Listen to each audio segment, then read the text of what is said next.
granitlerimizi baştan sona kadar biz nasıl yapacağız?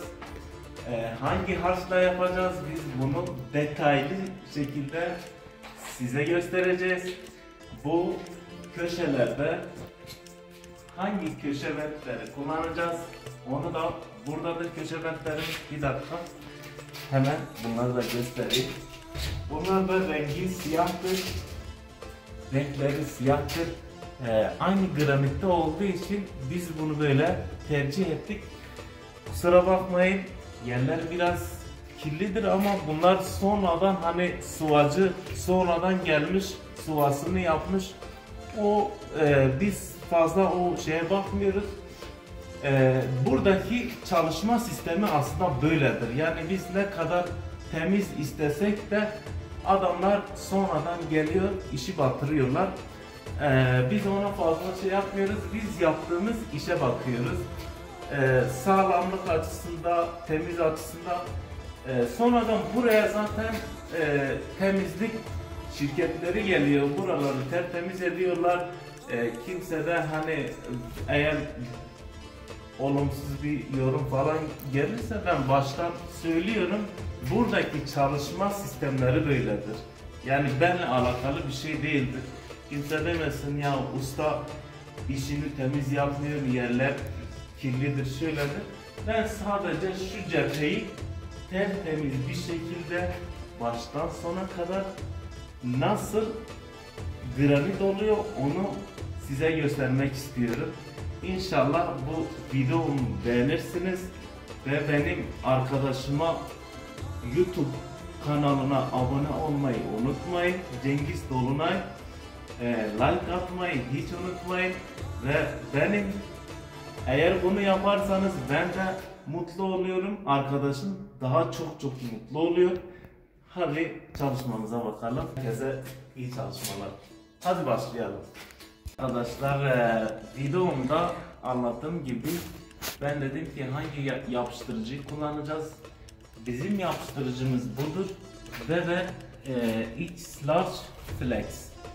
Bunu genelde 60'a 120'de biz kullanıyoruz. Hele cephelerde flex olması şarttır. Çünkü flex olmazsa patlama riski oluyor. Ondan sonra düşme riski oluyor. Çok sağlam bir yapıştırıcı. Yani bunu bize firma bunu uygun görmüş. Biz tabii ki daha çok hani daha sağlam bir yapıştırıcı istemiştik. Kendileri bunu bize getirdi.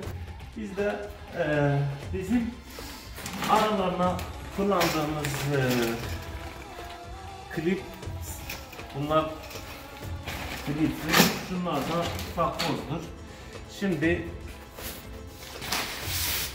çalışmamıza bakalım.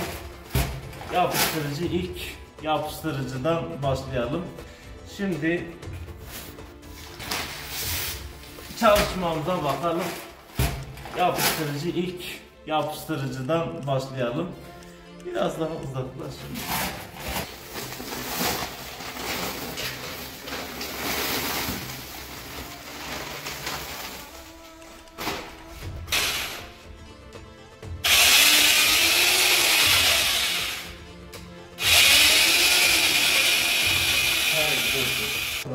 Şimdi makinemiz de budur. Granitimiz de biz şimdi parçalarımızı keseceğiz. İnşallah videomu beğenirsiniz. Tehdit var, ısrar yok. Yani pardon, teklif var, ısrar yok. Ben biraz şakacıyım, o yüzden işimi yaparken sürekli şaka yapıyorum. Yani siz de bunu şaka olarak anlayın.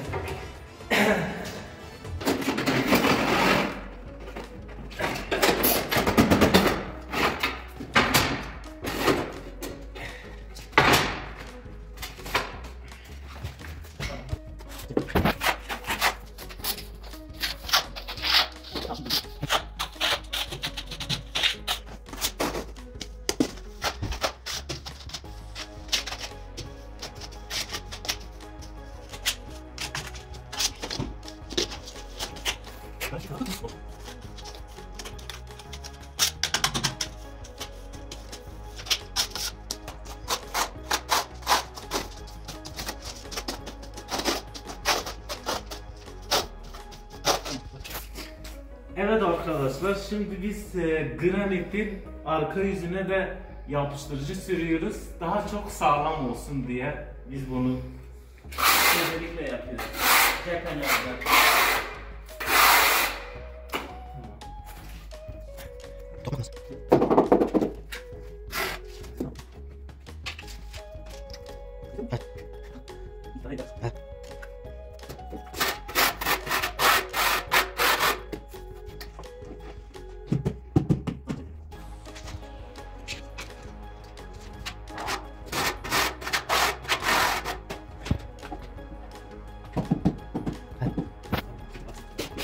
Bir tane sökeceğiz, arkasını size göstereceğiz.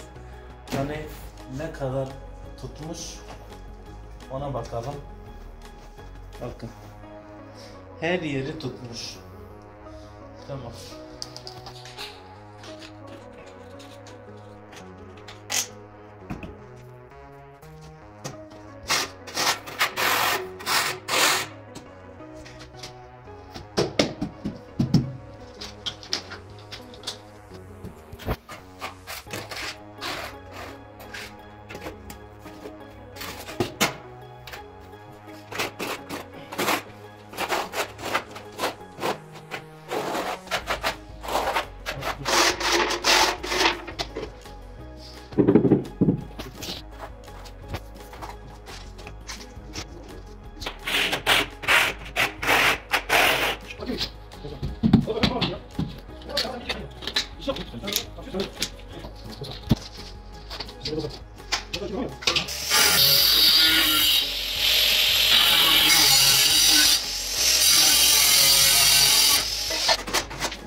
Köşelere siyah çıta atacağız. Biz şimdi onu atacağız.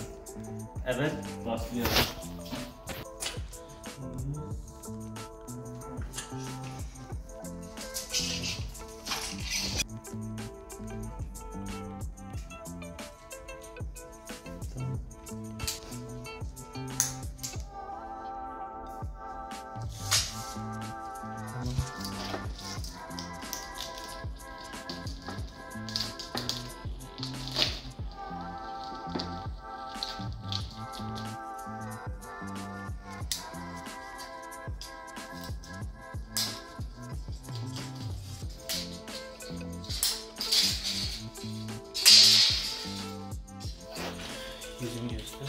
Şimdi arkadaşlar bunu niye bu şekilde kesiyorum?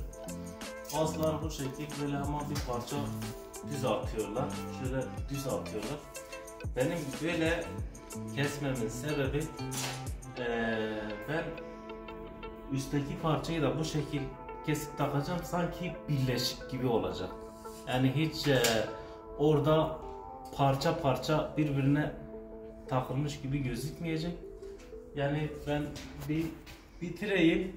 En sonunda size zaten Köşebend'in o ne anlama geldiği onda siz az çok zaten fark etmiş olursunuz. Tamam.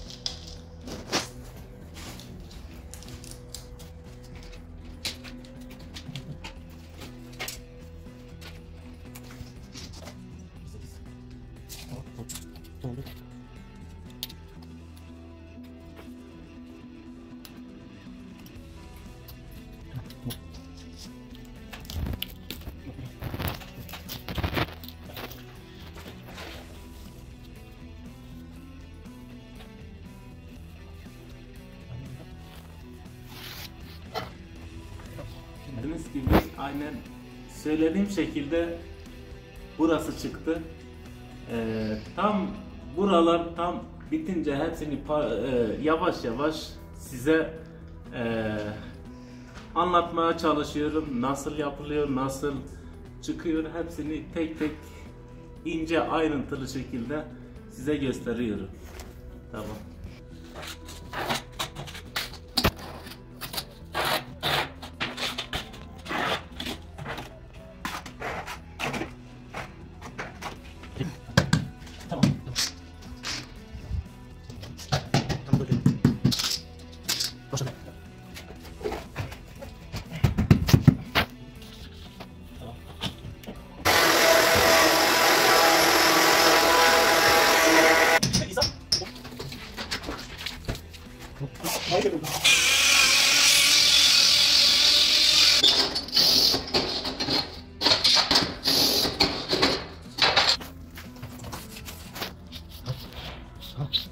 Videomuz bu kadardı. Defterlerimiz gördüğünüz gibi bitti. Umarım size yardımcı olabilmişizdir. Allah'a emanet olun. Kendinize iyi bakın. Görüşmek üzere. Şöyle.